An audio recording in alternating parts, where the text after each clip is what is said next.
Welcome to this second video.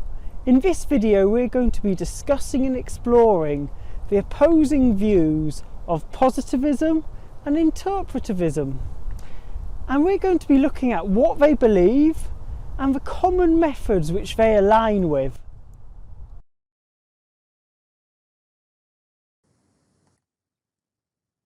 In this video we're going to look specifically at the opposing philosophical views and beliefs within positivism and interpretivism.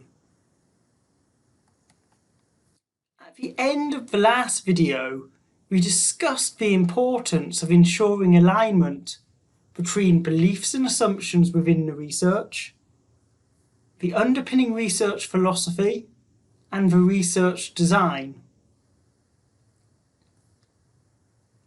All research has inherent beliefs and assumptions within the research aim selected and the set of research questions which are chosen to be answered.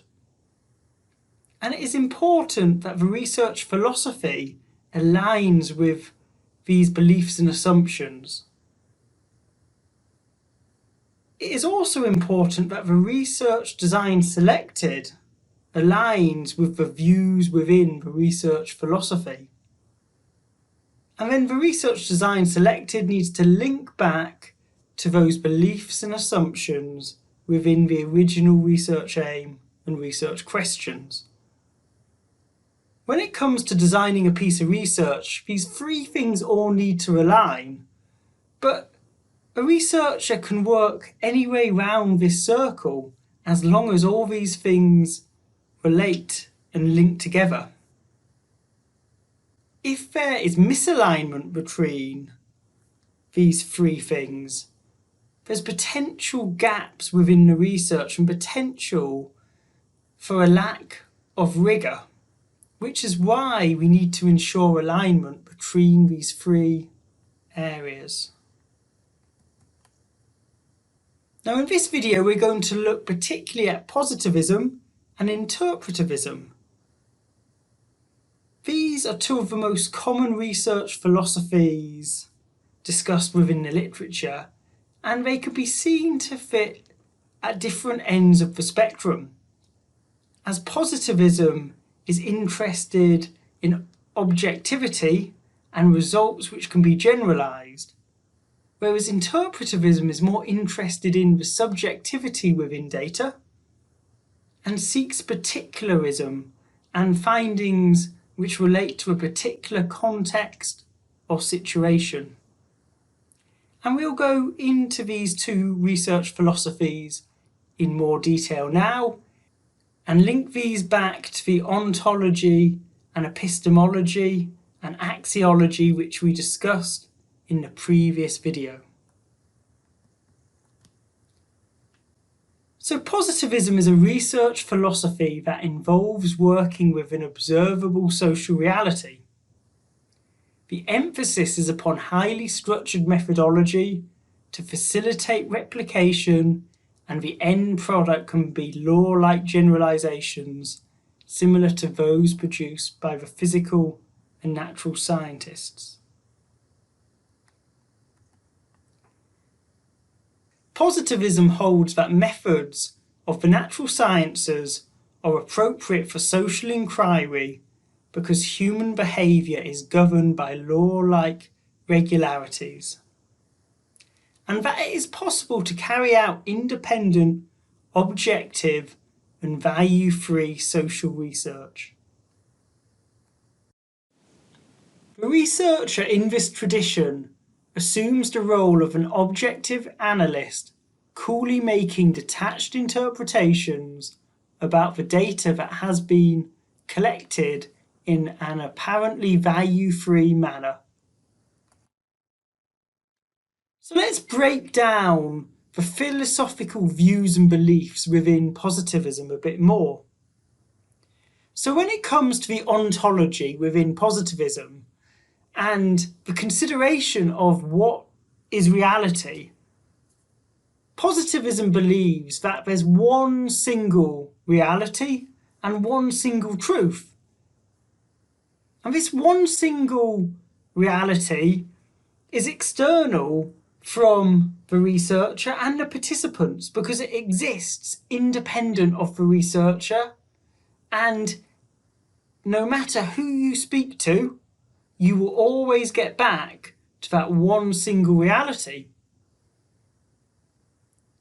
And therefore, this reality is objective because there's only one. So no matter who you speak to, when you speak to those people, you will get that same reality.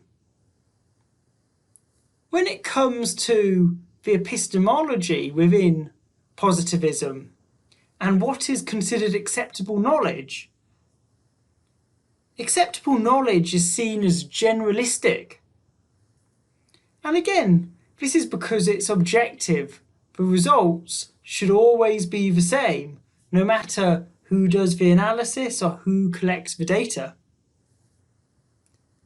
And positivism commonly seeks cause and effects, and how one variable influences another variable. And by looking at links between variables, we can help isolate other effects and zone in and focus on particular cause and effects which we're interested in within the research to make generalizations that A causes B.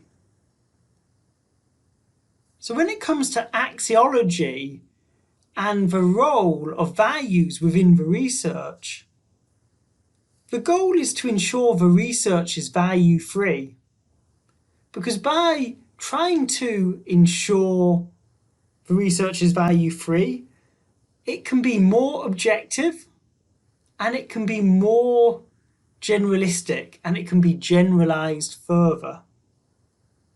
And to achieve this generalizable and objective research, the most common data techniques are highly structured, because by adding more structure to the data collection, it can be more objective.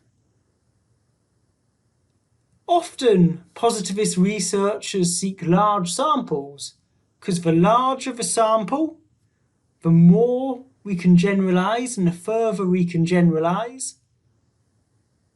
And in order to achieve highly structured data collection and large samples, quantitative measurements are most effective. And these quantitative measures can help us test cause and effect and allow us to assess how one variable influences another variable.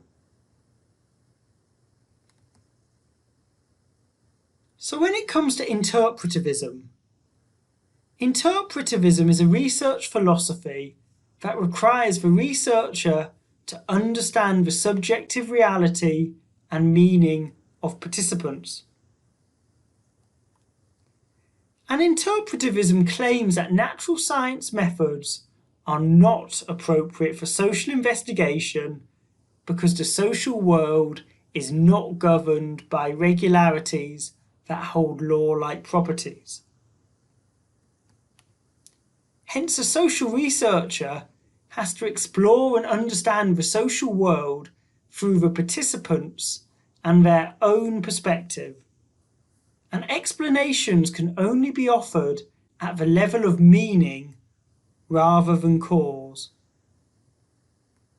A simple example for the value and need to interpret data within research and the potential for multiple realities existing is the simple question of how many fingers do you have? In different countries and cultures, you might get a different answer to this simple question. Despite when you look at people, they might have exactly the same hands. So from experience, if we ask this question, how many fingers do you have in Germany? The common answer is often 10. However, in the UK, when we'd ask this question, the common answer is normally 8. because people do not include the thumbs. We think of those as separate to fingers. Yet potentially in Russia, if we ask this question, you might get the answer 20, because sometimes people consider this in terms of digits, so they would count toes too. So this is an example of how society, experience and context influence our understanding, views, beliefs and values, and our answers to simple questions. So this simple question highlights the potential need for interpretation, particularly if we're looking at more complex research questions and interactions, which we often are in business research. So let's break down the philosophical views and beliefs within interpretivism a little bit further. So when it comes to the ontology and the view of reality, interpretivism believes that there are potentially multiple realities because people view things differently. And therefore, reality is subjective because even though people might experience the same thing, their reality and views, opinions and attitudes might be different. And therefore, the researcher needs to consider this when they are undertaking their research. So when we consider the epistemology and what is acceptable knowledge within interpretivism, particularistic research is considered the gold standard, because the goal is not to try and be generalizable, because interpretivism believes that there are these multiple realities which are all internal and subjective. So what the goal is to try and unpick and interpret each of these views, experiences and realities in a subjective manner.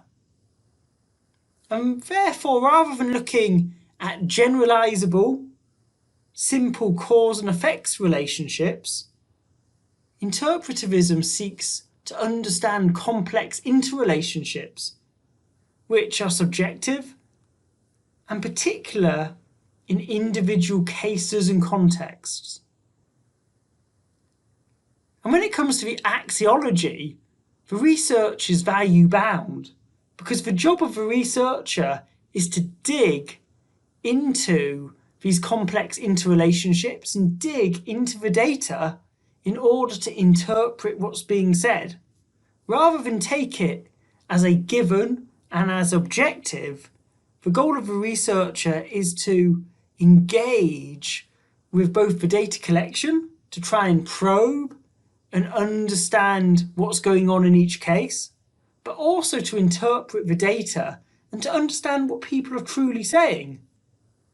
So in the example of how many fingers you have, not just take at face value what someone says, but to understand the culture and the meaning and the understanding of the terms and concepts used.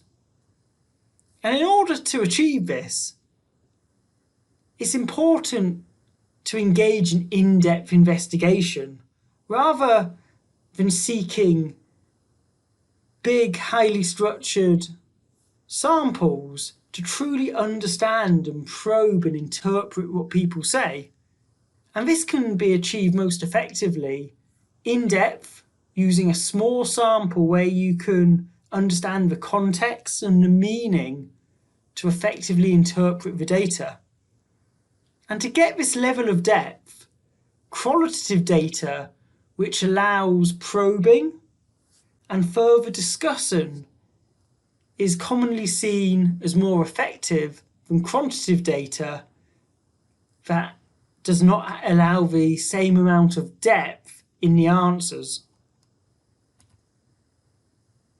So let's compare positivism and interpretivism side by side for a moment to truly understand the opposing philosophical views the two hold. So a basic belief of positivism believes the world is external and objective. and therefore the observer of a researcher is independent. And science is value free, which allows the researcher to be independent from the interpretation and the data collection. Whereas interpretivism believes the world is constructed by individuals, and therefore their accounts and understanding are subjective.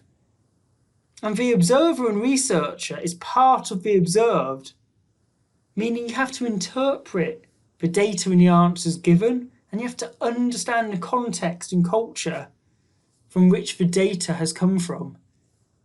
And science is part of human interest. In order to achieve these basic beliefs of positivism and interpretivism, positivism believes you should focus on facts, look for causality in laws, and in order to do this, reduce phenomena to measurable elements, and ideally, test theory.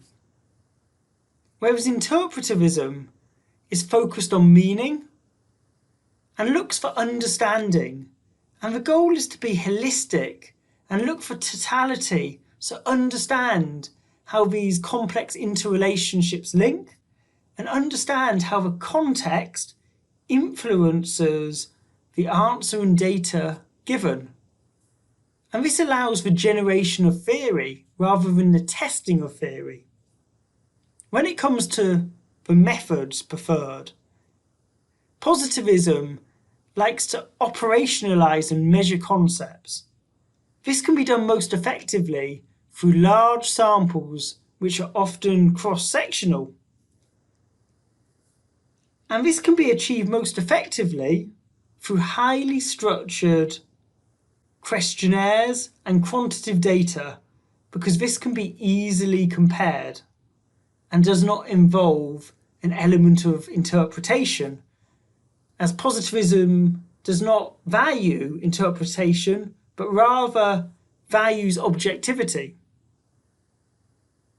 Whilst interpretivism prefers multiple methods, because the more methods you can have to understand what's going on, this is a bonus, but values thick description, so is not interested particularly in quantitative methods which seek to quantify and objectify something, but wants to get as much understanding as possible using thick description. And this can be achieved most effectively looking at small samples in depth or over a longitudinal time period. When it comes to what makes a good piece of research, due to the philosophical differences within positivism and interpretivism, the two philosophies have a different view and understanding of this. Positivism is interested in the establishment of theoretical basis, and this supports the testing of concepts and variables. So it's important to establish a logic and rationale for testing variables and the relationship between these variables. As positivism is interested in objectivity, adherence to what it considers proper protocol is important. So this includes having a highly structured methodology that can be easily replicated. And this supports the demonstration of reliability and generalizability. And an ultimate goal of positivism is often the establishment of statistical significance. So to achieve this, larger samples and quantitative data is highly valued. Whereas interpretivism is less interested in the demonstration of reliability and generalizability in the same way. Although interpretivism does have mechanisms for measuring rigor, but these are not based on following the same highly structured data collection processes. Interpretivism is more interested in examining the phenomenon in a natural setting and ensuring that the researcher is comfortable in the setting, because this increases the researcher's ability to interpret the data and accounts presented by those being researched. Because ultimately, this can enhance the achievement of understanding of the accounts presented. And it's this in-depth understanding which interpretivism truly values, to allow it to understand the different realities and meanings which different participants have. And it's important to understand how different situations and contexts are shaping the answers given, to make sure the understanding is particularistic. So in the next video, we're going to discuss additional research philosophies and how they relate to the views and beliefs of positivism and interpretivism. So in this video, we have laid the groundwork by explaining the opposing views of interpretivism and positivism, and we will build on this in the next video to locate additional philosophies on the philosophical continuum.